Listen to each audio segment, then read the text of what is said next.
যে কারণে চিকেন স্নেকে মাটির নিচ দিয়ে সুড়ঙ্গ বানাচ্ছে ভারত। নতুন মন্ত্রী প্রতিমন্ত্রীদের জন্য ৩৭টি বাসা প্রস্তুত। প্রধানমন্ত্রী কোথায় থাকবেন? আমাদের চ্যানেলটি সাবস্ক্রাইব করে পাশেই থাকুন। এখন জানাবো বিস্তারিত প্রতিবেদনটি। ভারতের উত্তর পূর্বাঞ্চলের সাথে বাকি দেশগুলোকে যুক্ত করে রেখেছে যে সরু ভূখণ্ড, যেটা চিকেন স্নেক বা শিলিগুড়ি করিডোর নামেও পরিচিত, সেখানে মাটির নিচে সুড়ঙ্গ কেটে রেললাইন বসানোর পরিকল্পনা প্রায় চূড়ান্ত করেছে ভারত। অন্যদিকে আসামে ব্রহ্মপুত্র নদের নিচ দিয়ে সুদীর্ঘ এক সুড়ঙ্গপথের পরিকল্পনায় অনুমোদন করেছে ভারত সরকার। পশ্চিমবঙ্গের উত্তর দিনাজপুর জেলায় ৩ মাইল হাট থেকে শিলিগুড়ি শহর হয়ে ১১ কিলোমিটার দূরে রাঙাপানি পর্যন্ত প্রায় ৩৬ কিলোমিটার দীর্ঘ সুড়ঙ্গের ভেতর দিয়ে রেললাইন বসানো হবে। উত্তর পূর্ব রেলওয়ের মুখপাত্র কপিঞ্জল কিশোর শর্মা বলেছেন, প্রকল্পটি প্রস্তুত করা হয়েছে, তবে চূড়ান্ত অনুমোদন এখনও আসেনি। তবে রেলমন্ত্রী অশ্বিনী বৈষ্ণব ভারতের কেন্দ্রীয় বাজেটের পরে সংবাদ মাধ্যমের সাথে কথা বলতে গিয়ে এই প্রকল্পটির বিষয়ে প্রথম জানিয়েছিলেন।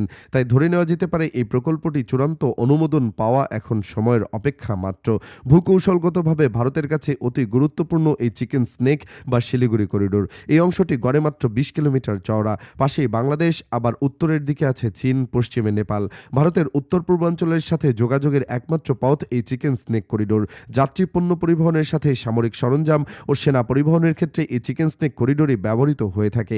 বিশেষজ্ঞরা মনে করছেন, যাত্রী পরিবহন করা হলেও ভূগর্ভস্থ এই নতুন রেললাইন সামরিক গুরুত্ব অপরিসীম। আবার গত শনিবার ১৪ ফেব্রুয়ারি ভারতের প্রধানমন্ত্রী নরেন্দ্র মোদীর সভাপতিত্বে এক বৈঠকে অর্থনৈতিক বিষয়গুলো ক্যাবিনেট কমিটির একটি পরিকল্পনায় অনুমোদন দিয়েছে, যেটিতে আসামের ব্রহ্মপুত্র নদের নিচ দিয়ে প্রায় ১৬ কিলোমিটার দীর্ঘ একটি সুড়ঙ্গ পথ বানানো হবে, যেখানে ট্রেন আর গাড়ি দুইই চলাচল করতে পারবে। অদৃশ্যমান রেলপথ। ভারতের বহু শহরেই এখন ভূগর্ভস্থ রেলপথ বা মেট্রো রেল চলে, কিন্তু সেগুলো শুধুই শহরাঞ্চলের গণপরিবহন ব্যবস্থা হিসাবে রয়েছে।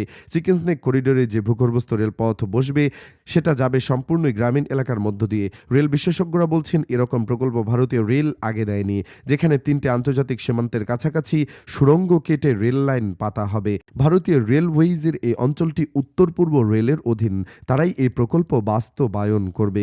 উত্তর পূর্ব রেলের মুখ জনসংযোগ আধিকারিক কপিঞ্জল কিশোর শর্মা বলেছিলেন, উত্তর দিনাজপুরের ৩ মাইল হাট থেকে শুরু করে এই রেলপথ শিলিগুড়ির কাছ থেকে রাঙাপানি হয়ে বাগডোগরা পর্যন্ত যাবে। মোট ৩৫.৭৬ কিলোমিটার দীর্ঘ ভূগর্ভস্থ রেলপথে দুটি পৃথক সুড়ঙ্গ থাকবে।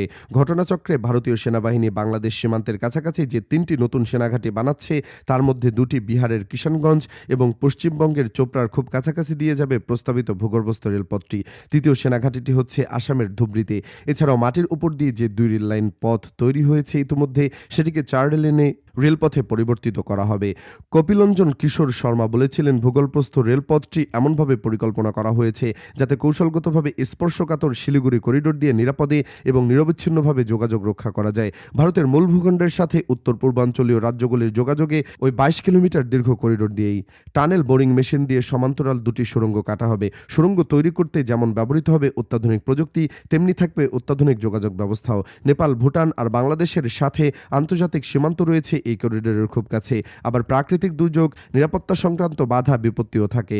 সেদিক থেকে মাটির নিচ দিয়ে এই রেলপথ অতি গুরুত্বপূর্ণ হয়ে উঠবে। সুরক্ষিত এবং অদৃশ্যমান এই পথ দিয়ে নিরবিচ্ছিন্নভাবে সেনা, সামরিক সরঞ্জাম আর প্রাকৃতিক দুর্যোগের সময় ত্রাণ সামগ্রী পাঠানো যাবে। আবার এই রেললাইনের কাছে বাগডোগরা বিমানঘাঁটি ও ব্যাংডুবিতে ভারতীয় সেনাবাহিনীর ৩৩ কোরের সেনা ছাউনি অবস্থিত, তাই রেল বিমান সংযোগে সহায়তা করবে এই রেলপথ, বলছিলেন কিশোর শর্মা। তার কথায় প্রকল্পটির ব্যয় ধরা হয়েছে আনুমানিক ১২,০০০ কোটি টাকা, ভারতীয় টাকা। তবে চূড়ান্ত অনুমোদন পেলে বোঝা যাবে ঠিক কত অর্থ দেওয়া হলো প্রকল্পটির জন্য।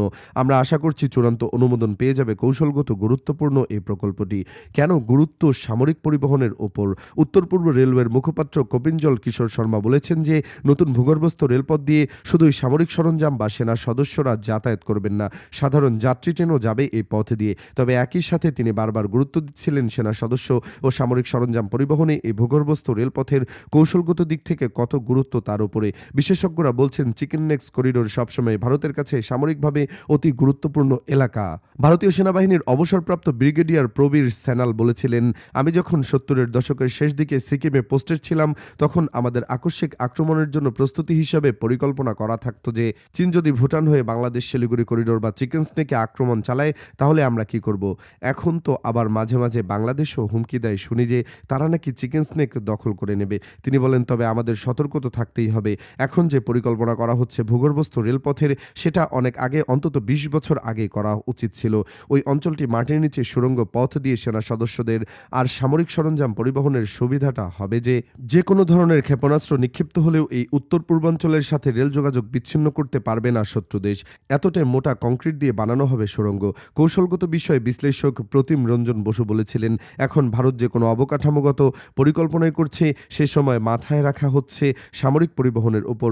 যত টানেল হচ্ছে, ভারত সব ক্ষেত্রে এমনভাবে পরিকল্পনা নেওয়া হচ্ছে যাতে সৈন্যবাহিনী অন্তত ৩০ দিন ওইসব সুড়ঙ্গের ভেতরে অবস্থান করতে পারে, আবহাওয়ার সাথে খাপ খাইয়ে নিতে পারে। তিনি বলেন, চিকেন স্নেক অঞ্চল দিয়ে আবার বিদ্যুৎ পরিবহন লাইন, ইন্টারনেট কেবল, তেল আর গ্যাসের পাইপলাইন গেছে, তাই চাইলেই মাটির উপর দিয়ে নতুন রেলপথ তৈরি করা কঠিন।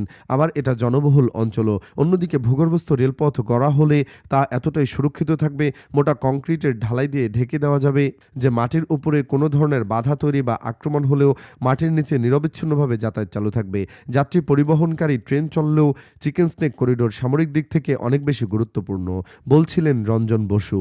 ভারতের অর্থনৈতিক বিষয়গুলোর ক্যাবিনেট কমিটি 14 ফেব্রুয়ারি এক বৈঠকে সিদ্ধান্ত নিয়েছে যে আসামে ব্রহ্মপুত্র নদের নিচ দিয়ে প্রায় 16 কিলোমিটার দীর্ঘ 4 লেনের 2টি সমান্তরাল সুড়ঙ্গ তৈরি করা হবে। এই 2টি সমান্তরাল সুড়ঙ্গের একটি দিয়ে ট্রেন চলবে, অন্যটি থাকবে গাড়ি চলাচলের জন্য। ট্রেন পথে গহপুর, অন্যদিকে নুমালীগড় যুক্ত হবে।